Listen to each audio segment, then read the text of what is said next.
Jukumu la kuwalinda na kuwalea watoto ni la kila mmoja. Kauli hiyo imetolewa leo tarehe 5 mwezi wa 3 mwaka 2026 na mkurugenzi kutoka Wizara ya Maendeleo ya Jamii, Jinsia, Wanawake na Makundi Maalum, ndugu Badru Rwegarurira, alipokuwa mgeni rasmi katika kufunga mafunzo ya watendaji kuhusu usalama wa mtoto gerezani, mafunzo yaliyokuwa yakifanyika katika ukumbi wa Rugimbana ulioko eneo la Msalato jijini Dodoma. Jukumu la kulea watoto ni letu sote, si ndio? Na nisema hili kwa sababu nyinyi pamoja na kwamba ni waajiriwa wa Jeshi la Magereza, lakini bado nyinyi ni walezi na ni wazazi na mna watoto nyumbani. Maana yake jukumu hilo ni letu sote. Na nasema hivi kwa sababu watoto ambao mnawashughulikia ndani ya gereza au magereza, si wote kwamba wana makosa, si ni makosa ambayo wao wamejikuta hapo gerezani kutokana na makosa ya wazazi au walezi wao, lakini wale wengine ambao wana mkinzano wa kisheria. Kwa hiyo ninachotaka kusema ni kwamba sisi kama wizara yenye dhamana na watoto tunafarijika namna ambavyo jeshi linachukua hatua ya kuweka mifumo na mikakati ya kuweza kuwahudumia watoto ndani ya gereza. Si jambo dogo, kwa sababu kwenye sheria ya mtoto na mikataba ambayo nchi yetu imeingia kuhusiana na haki za watoto, bado tunawajibika kama nchi kutekeleza hilo swala la haki na ulinzi wa watoto. Sisi kama wizara tunaona hiki ndicho kitekeleza ni jambo kubwa na tunaliunga mkono na tutaendelea kushirikiana nanyi katika kuhakikisha kwamba tunaimarisha ulinzi na haki za watoto ndani ya gereza, lakini hata nje ya gereza. Aidha, mkurugenzi amelipongeza Jeshi la Magereza kwa kuanzisha dawati ambalo limekuwa likishughulikia masuala ya kijinsia, huku akiahidi kuwa wizara yake itaendelea kushirikiana na jeshi katika mpango wa kutokomeza ukatili.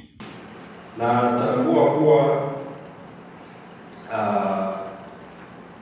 jeshi linatekeleza jitihada mbalimbali katika kushughulikia masuala mbalimbali ndani ya gereza.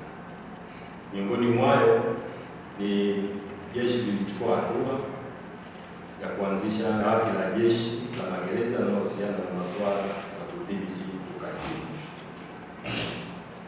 Na taarifa nilizokuwa nazo awali ni kwamba kulikuwa na madawati kama jeshi zaidi ya 150 kama idadi bado ipo kwa ngazi zote Tanzania.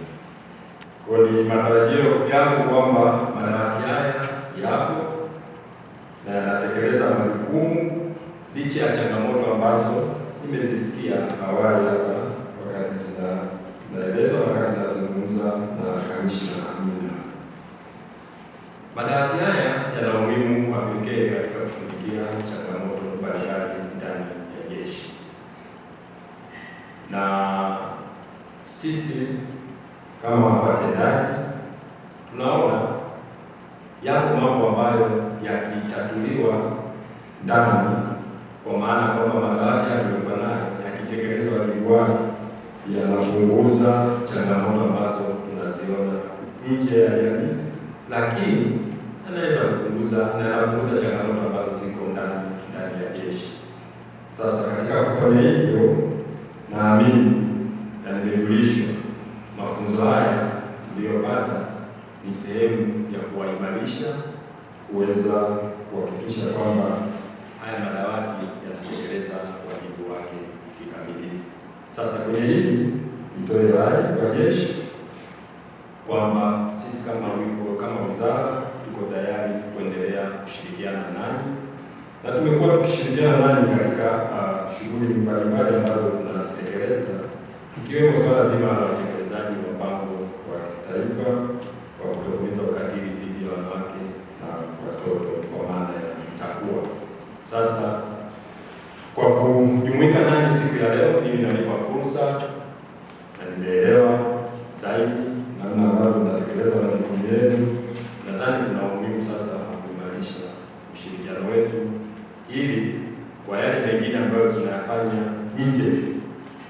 hayafanyiki ndani ya gereza, si ndio? Ambayo sisi tunafanya nje, ili ushiriki wenu nani uwe mkubwa, ili mweze na nyinyi kuweza kupata uzoefu ambao utawasaidia kuweza kutekeleza majukumu yenu mnapokuwa ndani ya gereza. Pamoja na mambo mengine, mgeni rasmi amehitimisha hotuba yake kwa kuwataka washiriki kuzingatia waliojifunza, lakini pia kutumia fursa zinazopatikana Umoja wa Mataifa, hususan kupitia kwenye mpango wa taifa wa wanawake, amani, ulinzi na usalama, mpango ambao kimsingi umeanzishwa na wizara yake. Nitoe rai kwenu watendaji ninyi wa madawati kuzingatia yale ambayo mmefundishwa leo, iwe ni nyenzo muhimu ya kuweza kutekeleza kwa ufanisi zaidi majukumu yetu, na ni matarajio ya mimi, lakini ni matarajio ya jeshi kuona kwamba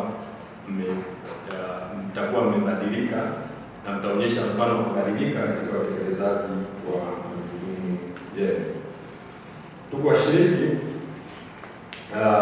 ushiriki wa mafunzo ni kwamba sisi wizara tunazo ni afua au unaweza kusema mipango mbalimbali ambayo kimsingi nayo ni shirikishi na jeshi ni sehemu ya washirika wakuu. Tunao mpango wa kitaifa wa wanawake, amani na usalama, Women, Peace and Security, ambao tuliuzindua mwaka jana na tuliuzindulia pale Dar es Salaam kwenye chuo cha ulinzi. Naamini miongoni mwenu na walioshiriki kwa sababu tulitoa mwaliko kwa jeshi la magereza. Mpango ule ni sehemu ya jitihada za nchi katika kuongeza ushiriki wa askari wanawake na askari wanaume katika masuala ya ulinzi. Kama tunavyoelewa kwamba kwenye swala la ulinzi yapo mambo mengi ambayo yanahitaji ushirikiano wa jinsi zote mbili, kwa maana wa kike na wa kiume. Kwa hiyo mpango ule pamoja na kwamba unalenga katika kuongeza ushiriki wa wanawake kama sehemu ya utatuzi wa migogoro au suluhisho la changamoto zinazotokana na migongano katika jamii, ni imani yangu kwamba jeshi na kwa sasa kwa ushirikiano huu nasi katika utekelezaji wetu tutaendelea kuwatumia, kuwahusisha ili kuhakikisha kwamba jeshi la magereza nao inakuwa ni sehemu ya utekelezaji wa ule mpango ambao naelewa kwamba mnashiriki kwa sababu katika mission za ulinzi wa amani, naamini nyinyi kama sehemu ya jeshi la magereza wapo wanawake na wanaume ambao wamekuwa wakichukuliwa kwa ajili ya kwenda kushiriki kwenye mission mbalimbali za ulinzi wa amani katika mataifa mbalimbali. Niliwahi kufika wakati fulani Marekani kwenye mkutano Marekani kwenye ofisi za Umoja wa Mataifa. Nilifarijika katika miongoni mwa askari ambao nilikuta askari ni askari wa Umoja wa Mataifa, lakini ni Watanzania ambao ni askari wa jeshi la magereza, na mmoja alinitambulisha alikuwa anatoka Bagamoyo. Tukaanza kuzungumza Kiswahili kule vizuri, nikafarijika kuona kwamba kumbe nasi tunaushiriki, lakini muelewe kwamba fursa hizo katika Umoja wa Mataifa zipo na ni wajibu wenu wanawake na wanaume kuzichangamkia pale zinapotokeza, ili nani muweze kutoa mchango katika jumuiya ya Umoja wa Mataifa.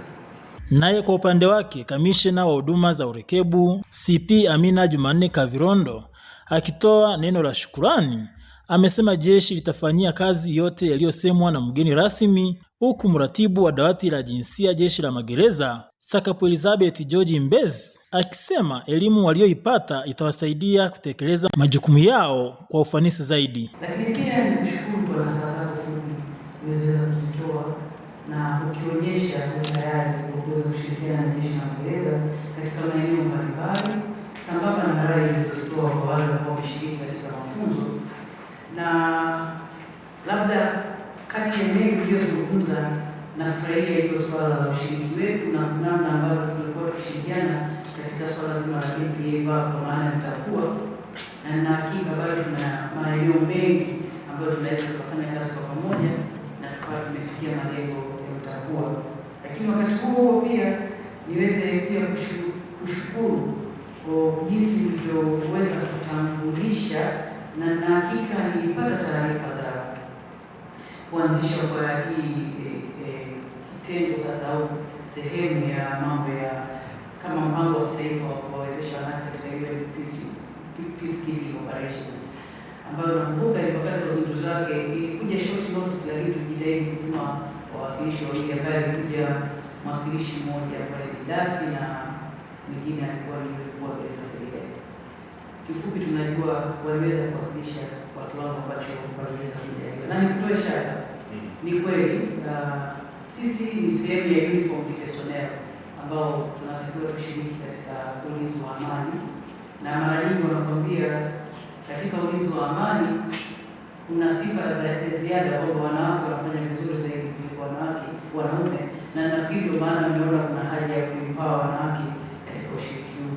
Kwa Jeshi la Magereza tumekuwa tukishiriki, na labda ni kudokeze kidogo kwamba mwanamke wa kwanza katika Jeshi la Magereza kushiriki katika peacekeeping operations kwa bibi, na hata sasa nimetoka tena katika ulinzi wa amani kwa mara ya pili.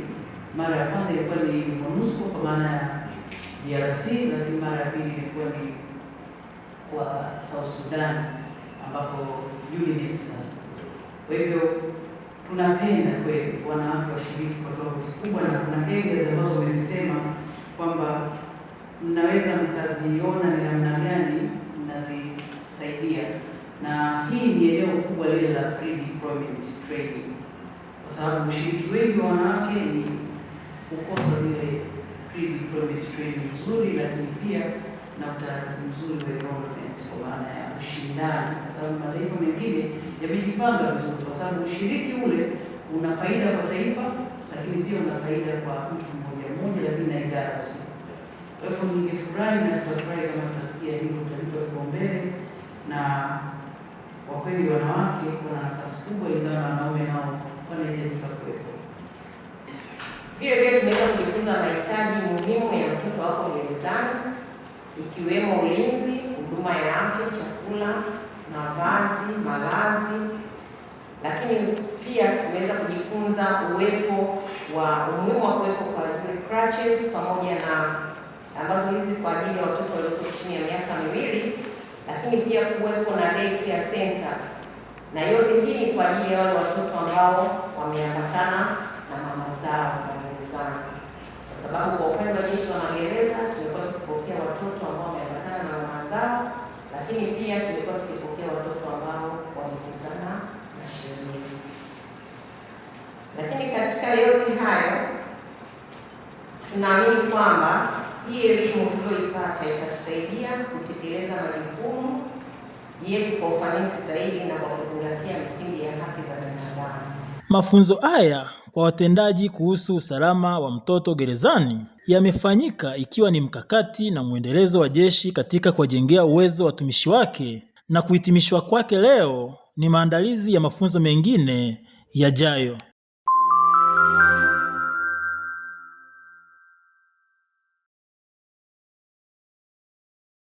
Nidhamu kitu muhimu tena msingi wa kazi katika kutekeleza majukumu magereza. Nidhamu kitu muhimu tena msingi wa kazi katika kutekeleza majukumu magereza.